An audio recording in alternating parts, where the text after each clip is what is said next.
there are two terms that have bubbled up recently, and I've heard them both. I'm aware of them both, but I thought, wow, these are going to be good to talk about. So I wanted to bring them out here and really just lay them out on the table, not dilly dally around them, just say, here it is. That would be spiritual bypassing and spiritual bullying.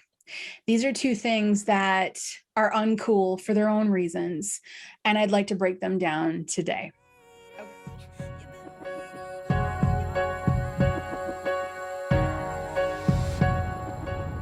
This is your moment. This is your moment in time. This is your moment. This is your moment to shine. Okay, let's start with spiritual bypassing. John Welwood used this term a while back, I believe 1980 or 1980s. And he coined this phrase, and it was really great that it's out there because it's a wake-up call to say, hey, we can't fix everything by going deeper spiritually. It's really important to do inner work and look at our emotions and the psychology of being human and not avoid that through spirituality. That in essence is what spiritual bypassing is instead of really facing the very human situations that we're dealing with, we bypass it with spirituality and we completely heal it with spirituality. Now, not saying things can't be healed by different modalities, energy work, regression, meditation, things like that. I mean, there's a whole slew of them, right? But at some point, there's going to be something in our lives that we cannot avoid through putting more spirituality on it. We can't just smother it in spirituality and say, well, now it's going to heal. Sometimes there are things that need to be said, human to human, person to person. Sometimes there are things that need to be done, steps of bravery.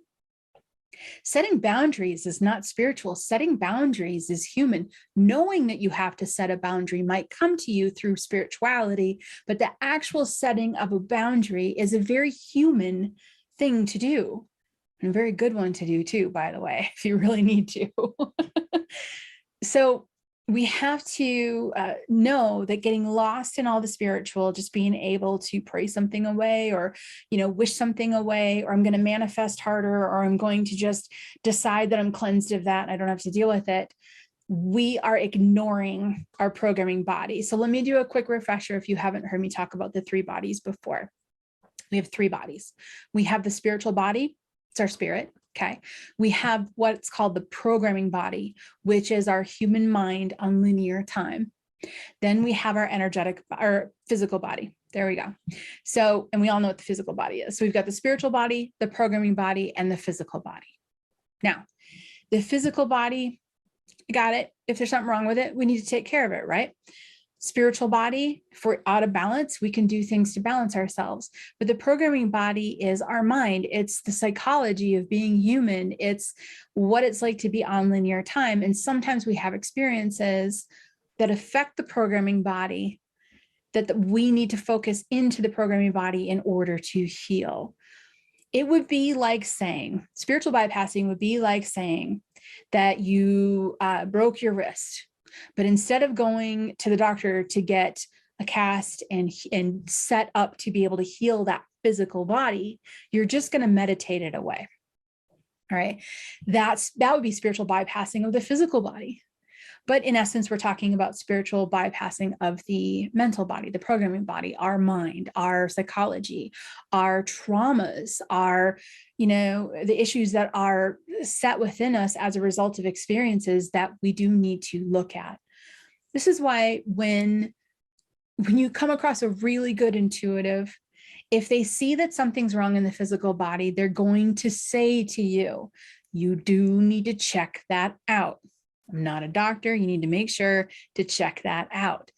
but here's some of the spiritual things that are happening as well. Same with the mind. If you have a trauma, there might be some therapy that you need to go through, or inner work that you need to go through in order to heal that programming body directly, instead of bypassing it with the spiritual body and just meditating it away, or doing a clearing and thinking that all of the trauma is gone. And a lot of times people run into that, where they're like, well, I went to this retreat, or I meditated for a month straight on this, and it's still not going away. It's because sometimes we have to go through the process of saying the words, of repeating the story, of perhaps going face to face with another person and resolving the conflict, because we're human too. That's the thing. If we weren't human, we could fix that broken wrist like that. We could just meditate it away, go energy work, and it's gone. It's good. And while that is possible, that's not 99% of the time that work. We really do need to address that we are here in this agreed upon reality, and our physical body needs to, be cared for. We are here on this human path, and our programming body, our mind, needs to be cared for. We can't bypass it with spiritual tools only. That's a way of avoiding or not really confronting it head on sometimes when it needs to be confronted.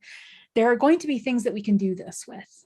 There are going to be things that you can energetically heal an old wound, or you can release something. Perhaps there's somebody that you will never speak to again. They're from childhood.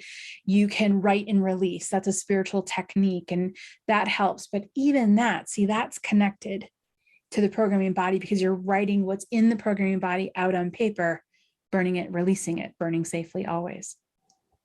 When we fully spiritually bypass something, we give ourselves the label of being more spiritual than we are. Oh, I don't have to lower myself to those lower vibrations because I'm so high up here in my vibrational state that the old stuff just doesn't bother me anymore. That's really just putting a cover on something, but not really addressing the issue.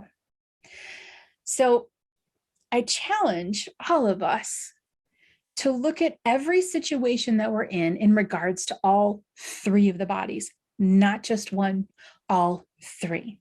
All right. If you decide that you want to get more physically fit, you want to get stronger or more flexible, let's say, you can throw weight loss out the door, because that's a judgment in itself. So let's say you want your muscles to be stronger, or you want to be able to move faster or be more flexible. In a perfect 1% scenario, you could sit down and meditate and make that happen. And you would have to be seriously highly focused on it. I get it. But for the rest of the 99% of that, we need to acknowledge that we're here in this human body. So you got to move, you got to walk, right? There's two things you're dealing with. You have to get the body to move, which is, here we go. We're going to get the body to move. Programming body has a little bit to do with that as well. But you can bring in spiritual components in addition to this to say, okay, I'm going to visualize myself moving tomorrow, and how easy it is. You can use visualization, you can use manifesting, you can use meditation, you can use crystals, you can do all of these things, but it's supportive of the process of the physical body getting out there and moving. Same with the mind. You can do all of those: manifesting, visualization, chanting, crystals, energy work, releasing work, all of the spiritual work you can do. But you also have to step in to what's happening to the psychology of it as well, because we are both human and spiritual. So spiritual bypassing, you can see when someone says, oh, I don't need to do any inner work because I'm so spiritual. I'm just so spiritual. If you feel that somebody has stepped into a space of there's nothing more to work on, there's nothing more to heal, or I don't have any fears, or I'm never unhappy, or anything like that, that's spiritual bypassing. And personally, I know this is a little poke in the side to people that are at that space where they think that they're living perfection for the remainder of their life because they're so spiritual. Here's a little poke in the side. You're missing out. You're missing out. You're going to float on a cloud, that has that same experience, right? for the rest of it, you're not going to have the ups and downs. You're not going to have the highs and lows. Are you going to walk into your surprise birthday party and be like, this is so wonderful that you gave me the surprise birthday party? I'm so balanced that I can't even have an exciting moment. Ups and downs. It's part of being here. Highs and lows. It's part of being here. Getting wounded, getting healed. It's part of being here. We don't want some of those. I get it. But when we use the shield of spiritual bypassing, when we use a shield saying, I'm not going to look at that because I don't have to, I'm above that, then you're missing out. You're missing out. You're missing out on depth. You're missing out on truth. You're missing out on your true experience. I'll give you a small example. We had a dog a while back, and the amazing dog. And she broke her back, and she went through surgery. It cost a penny or two, but she went through surgery. She was young still. And we went through recovery. We took one of the bedrooms, we put a mattress on the floor. It was a couple weeks. She was given a 70% chance to walk again. And, we had the walker thing, and we would take her out and we would exercise her and everything else. And I allowed myself to be human. And I remember posting to friends, oh, do you think she'll be okay? I'm really hoping she's going to be okay. And it's not friends, it's just a group of acquaintances, because my friends knew me well enough, but a group of acquaintances, I said, oh, I hope she's going to be okay. Do you think she's going to be okay? And a couple of people came back and said, well, why don't you just tap in? Why don't you just find out intuitively if she'll be okay or not? I mean, you have access to that. And that's when it hit me. I don't want to. I want the ups and downs, the joy and the connectedness, the fear and the excitement and the love and she took a step. I want that. I want the human. So if we are not spiritual bypassing, then we are fully stepping into both our super amazing spiritual life and our super exciting human life as well. That's the balance I wish for you. That's the balance where you're getting everything out of it. When I run across someone that says, oh, I just don't do any of the human stuff anymore, I feel like, bummer, man. Seriously, that's a bummer. I mean, because this is the good stuff. That's why we're here. So I didn't tap in. I kept hope. And when she started to walk on her own, see, I get emotional just talking about it. It was beautiful. And I wouldn't have had this if I spiritually bypassed and just said, well, it is what it is. And I'm, perfectly balanced, and I'm completely spiritual, and I have no fears, and I have no worries, and I have none. No, being the human. Now, let's go on to the second one. Spiritual bullying. This happens. And both of these situations, I have to tell you, I've been teaching since 2007, and I've rarely run into people that fit this dynamic, we could say. It's been very few people that I've seen this with. So why am I bringing this video to you? I'm bringing this video to you because I don't want you to get distracted by that small percentage of person that might come to you. Somebody that's spiritually bypassing might come to you and feel or present themselves in such a way that they are superior, or they or don't you wish you could be like me? And I don't want you to strive for that, because then you're letting go of everything that's actually real here in this existence that you're having. And I want you to know that your spirituality can be just as deep as that. It just doesn't have to bypass everything else and neglect all of your other experiences. And the second one is spiritual bullying. I also don't want you bullied. Again, very small percentage of people that will do this. And I've even seen people do this that had no intention of doing this. They didn't come out and go, oh, I want to bully someone. They just stepped into it. Okay. What does this look like? This looks like when an individual comes up to you and gives you intuitive information that, number one, you did not ask for. And number two, if you say anything to the contrary, like that doesn't fit or that doesn't make sense, and they come back harshly saying, well, you're wrong. It's true. I know. I saw it. Okay. Not middle of the ground, in middle of the road or mid ground. None of that. not, well, hold on to it. I don't know. Maybe it'll turn into something or maybe it won't. That's a positive approach to it. Another positive approach to delivering a piece of information and the person doesn't connect with it or understand it is, I don't know, intuition isn't 100% accurate. I could be wrong. That's somebody that you want to listen to. That's somebody that you want to trust. When you run across somebody that is in a position of spiritual bullying, they're not giving any leeway there. They're not saying, well, I could be wrong. They're not saying that. They're not saying, well, maybe it doesn't fit. They're not saying anything like that. They're saying, no, I'm right. It fits. You're wrong. I'm the intuitive. I know it. You don't. You just don't see it. So you can see now that I've explained it that way, very few people will approach intuition like that. And honestly, I have no idea on numbers, but I'm going to guess that half of them are doing it just out of wanting to be really secure with their intuition. And maybe they're struggling a little bit with self-doubt internally. So they're projecting the complete opposite of it. And then there are going to be other people that are using it to manipulate, using it to say what they want to see. I have literally had an individual who, when I moved on in my path to do something else, I wasn't supporting that individual as much as I had before, because it was time for that individual to start supporting themselves. But instead of that, their reaction to me was, you're off your spiritual path. I see it intuitively. You are off your spiritual path. They took the biggest knife they could to stab me.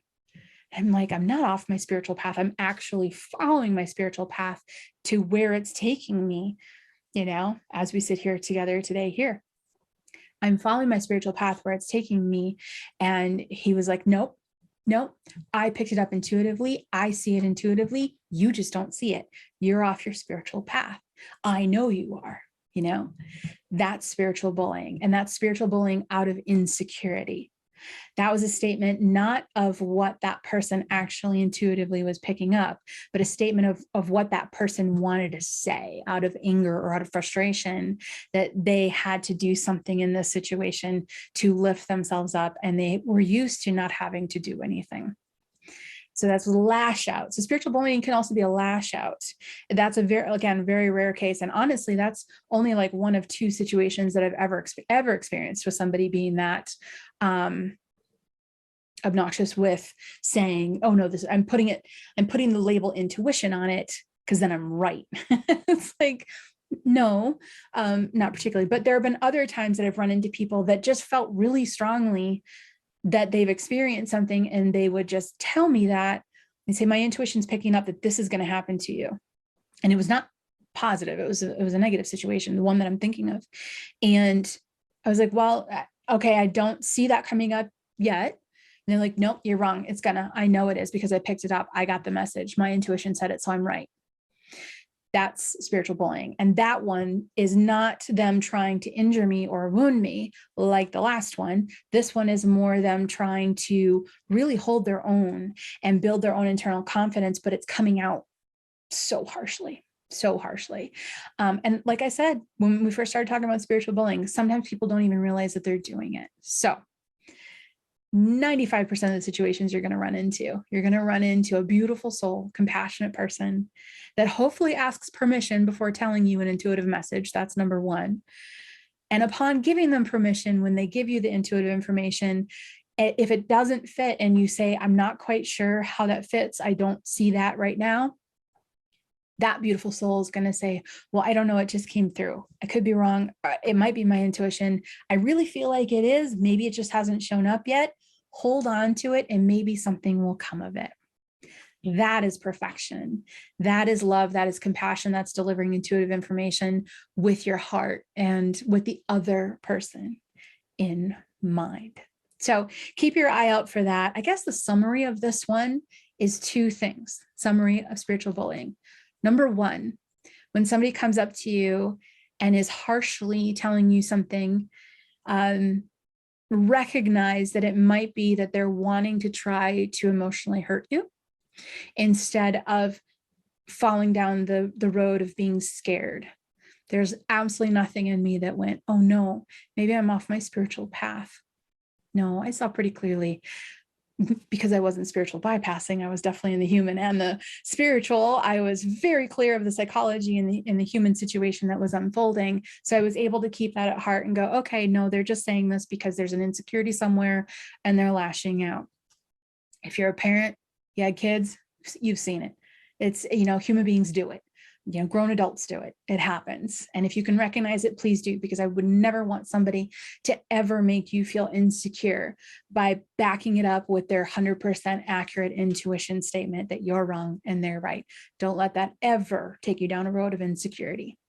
The other part too is those individuals that are just trying to really grab onto their own grounding and their own belief. Love them through it.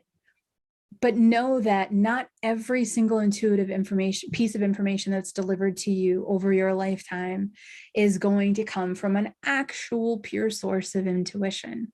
On a very small percentage, you are going to have times where it's not their intuition, it's their imagination fueled by their insecurity. It does happen.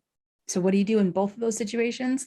Love the person as much as you can, unconditionally. Set a boundary if you need to, but if not, love them through it. Just say, okay, all right, I'll stay open to it, and maybe something will show up. In the case of the serious bullying, just go, okay, boundary. But in the case of not the serious bullying, just the kind of light spiritual bullying where they don't even realize they're doing it, just love them through it.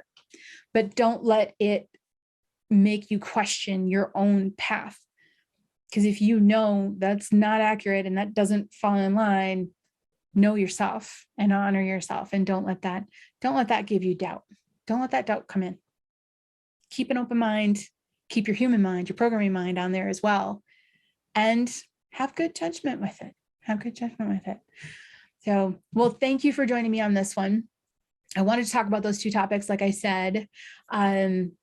Throw some examples in the comment section. I'm sure some of these things have happened to you as well. And do not forget to please like and subscribe, because then you'll be notified when I put the next video out.